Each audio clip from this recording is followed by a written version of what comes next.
स्वागत दोस्तों, आगे चलेंगे। सबसे पहले सबसे बड़ी घटनाओं को बताएंगे दोस्तों। परिसीमन कानून को पास कराने के लिए पूरी तरीके से बीजेपी के अंदर छटपटाहट देखने को मिल रही है दोस्तों, जिसके बाद राहुल गांधी को लेकर किरण रिजिजू होशियारी दिखाकर राहुल गांधी को परिसीमन कानून के समर्थन के लिए मना रहे थे दोस्तों, जिसके बाद राहुल गांधी ने भी दी प्रतिक्रिया और एकदम मुंह चुप करा दिया गया है दोस्तों। बताएंगे डिटेल में क्या है पूरी अपडेट, किस तरीके की बहस देखने को मिली है। इसी के साथ में चलेंगे एक और बड़ी खबर की तरफ, जहां पर कांग्रेस पार्टी के तीसरे चैप्टर के तहत राहुल गांधी आज प्रयागराज पहुंच रहे हैं दोस्तों। प्रयागराज के अंदर छात्रों की गूंज कार्यक्रम को लेकर किस तरीके की है तैयारी, एक एक जानकारी अब तक पहुंचाएंगे। लेकिन उससे पहले अगर आप भी मानते हैं कि चाहे जितना भी छटपटा ले बीजेपी वाले, लेकिन अंततोगत्वा सच्चाई यह है कि इंडिया गठबंधन कभी भी परिसीमन कानून को पास नहीं होने देगा, तो इस वीडियो को लाइक करके लाल बटन दबाकर चैनल को सब्सक्राइब करके बेल आइकन दबाकर कमेंट बॉक्स में अपनी राय जरूर लिखकर बताएगा दोस्तों। चलते हैं सबसे पहले सबसे बड़ी ब्रेकिंग न्यूज अपडेट की तरफ, जहां पर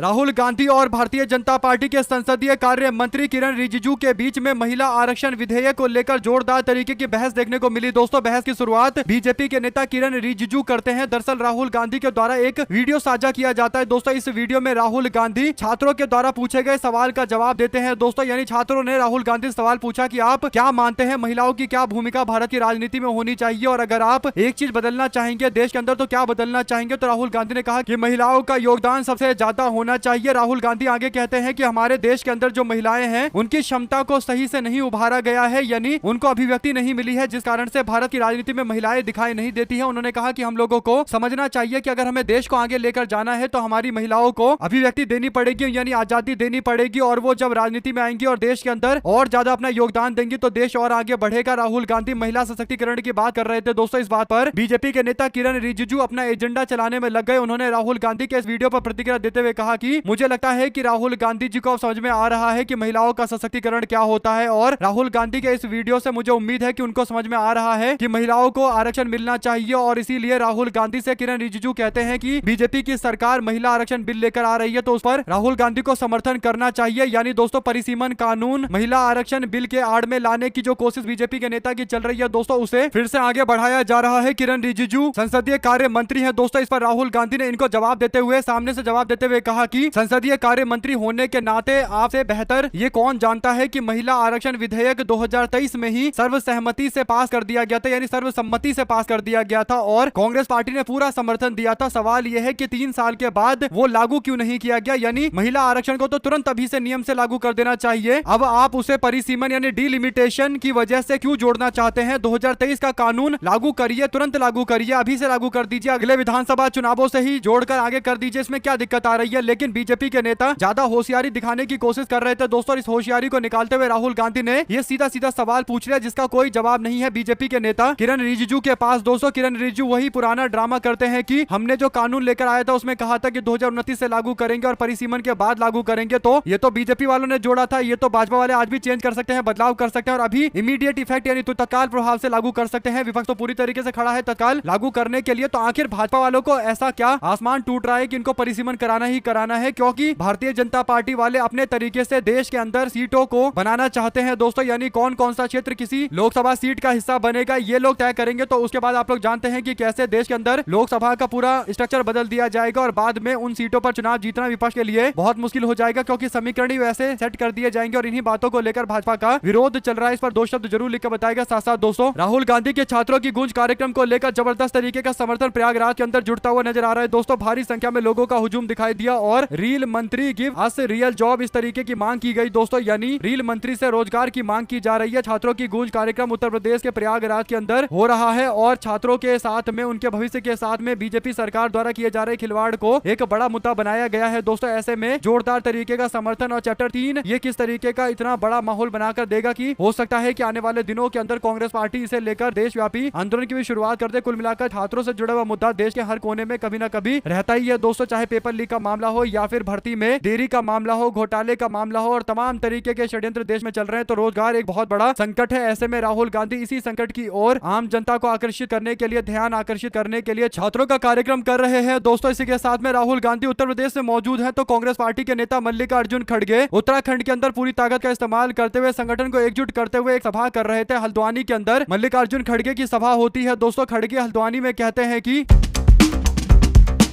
बीजेपी कहती है कि हमारी डबल इंजन की सरकार है, लेकिन यही सरकार हर साल सिर्फ अपने प्रचार प्रसार पर 1000 करोड़ रुपए खर्च कर देती है। आखिर ये पैसा किसका है? ये जनता का पैसा है, जनता के टैक्स का पैसा है, जिसे यहाँ के मुख्यमंत्री अपनी और नरेंद्र मोदी की फोटो चमकाने के लिए बर्बाद कर रहे हैं। यानी अपनी फोटो लगाने के लिए और यहाँ के मुख्यमंत्री की फोटो लगाने के लिए जमकर पैसा पानी की तरह बहाया जा रहा है। आम जनता के पैसे पर जमकर ये लोग अपनी छवि सुधार रहे हैं। 1000 करोड़ रुपए खर्च किए जा रहे हैं केवल प्रचार पर। तो इससे पता चलता है कि उत्तराखंड हो, उत्तर प्रदेश हो या फिर केंद्र में भारतीय जनता पार्टी की नरेंद्र मोदी सरकार हो, दोस्तों सबके सब अपने एडवर्टाइजमेंट पर जमकर पैसा खर्च कर रहे हैं। और ये पैसा अपने आप में एक बहुत बड़ा अमाउंट होता है, खासकर उन राज्यों के लिए जो पिछड़े राज्य हैं। 1000 करोड़ रुपए ऐसे ही हवा में उड़ा दिए जा रहे हैं केवल इसलिए ताकि मुख्यमंत्री जी का और प्रधानमंत्री जी की तारीफ हो जाए, बैनर पोस्टर लग जाए। उसे हो किसी का कुछ नहीं रहा दोस्तों, लेकिन फिर भी क्योंकि नरेंद्र मोदी और बीजेपी के लोगों की छवि बनाए रखनी है, तो प्रचार में जमकर पैसा उड़ाया जा रहा है, थोक के भाव उड़ाया जा रहा है। तो इस पर दो शब्द जरूर लिखकर बताएगा। साथ साथ चलते हैं एक और बड़ी अपडेट तो दोस्तों, जहां पर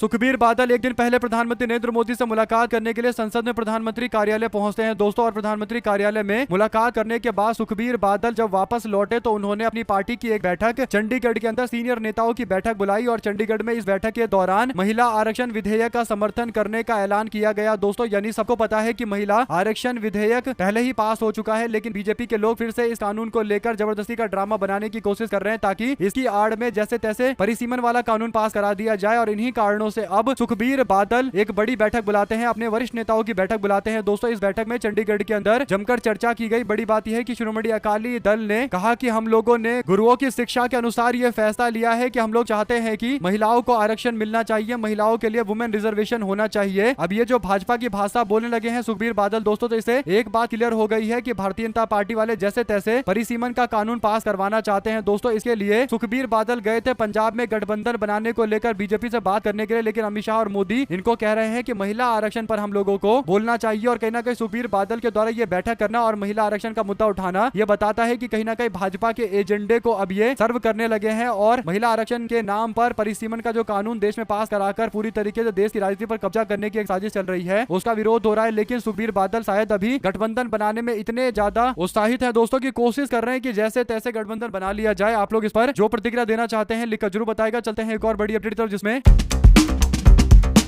अब तो इस तालाब का पानी बदल दो, कमल के फूल कुम्हलाने लगे हैं और इन मुरझाए हुए फूलों को बदलकर अब कांग्रेस पार्टी की सरकार बनाओ। उत्तराखंड के अंदर हल्द्वानी में बोलते हुए मल्लिकार्जुन खड़गे ने शेरो शायरी वाले अंदाज में कहा कि अब तो इस तालाब का पानी बदल दो, ये कमल के फूल कुम्हलाने लगे हैं। यानी अब ये लोग काम के नहीं है, राज्य के अंदर कांग्रेस पार्टी की सरकार बनाओ, देश को आगे बढ़ाओ। उत्तराखंड जो अमूमन कांग्रेस पार्टी की सरकार बनाने के लिए जाना जाता रहा है दोस्तों, 10 साल से कांग्रेस की सरकार उत्तराखंड में नहीं है। उससे पहले कांग्रेस पार्टी अमूमन राज किया करती थी उत्तराखंड के अंदर। तो कांग्रेस को पूरी उम्मीद है कि उत्तराखंड के अंदर वापसी कराई जा सकती है पार्टी की। और राहुल गांधी भी कई बार उत्तराखंड के दौरे पर गए दोस्तों, एक बार बारिश की वजह से वापस लौटना पड़ा और कई और चीजें थी। लेकिन अब जो बड़ी अपडेट है वो ये कि कहीं ना कहीं कोशिश पूरी तरीके से चल रही है और इन कोशिशों का फायदा जरूर कांग्रेस पार्टी को मिलेगा। खासकर जो अंकिता भंडारी वाला मामला था उस पर तो बीजेपी को लेकर इतना गुस्सा है, लोगों में इतना गुस्सा है दोस्तों, इतना गुस्सा है कि लोग चाहते हैं कि सरकार बनाने का मौका मिले उनको, यानी सरकार बदलने का मौका और कांग्रेस की सरकार बनाने का मौका मिले, तो वो पूरी तरीके से तैयार दिखाई देते हैं। आप लोग की जो भी राय है लिखकर जरूर बताएगा। ज्यादा से ज्यादा वीडियो को शेयर कीजिएगा दोस्तों। हमारे साथ लगातार जुड़े रहने के लिए सभी दोस्तों, भाइयों, बहनों, मित्रों का बहुत बहुत धन्यवाद। आप लोग देख रहे थे आपका अपना चैनल जय हिंद जय भारत। ज्यादा से ज्यादा वीडियो को शेयर कीजिएगा दोस्तों। हमारे साथ लगातार जुड़े रहने के लिए सभी दोस्तों, भाइयों, बहनों, मित्रों का बहुत बहुत धन्यवाद। देख रहे थे आपका अपना चैनल जय हिंद जय भारत। ज्यादा से ज्यादा वीडियो को शेयर कीजिएगा। बहुत बहुत धन्यवाद।